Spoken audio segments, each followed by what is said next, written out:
തപസിരുന്നു ഒന്നു കാണുവാൻ. കഴിഞ്ഞ കാലം കൊഴിഞ്ഞ സുമം പൂത്തുവിടർന്നു.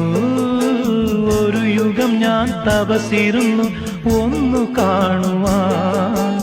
കഴിഞ്ഞ കാലം കൊഴിഞ്ഞ സുമം പൂത്തുവിടർന്നു.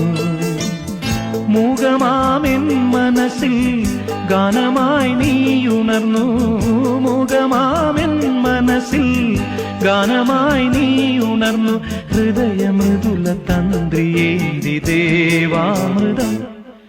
വൈശാഖസന്ധ്യേ നിൻ ചുണ്ടിലെന്തേ അരുണസഖിതൻ അധര കാന്തിയോ.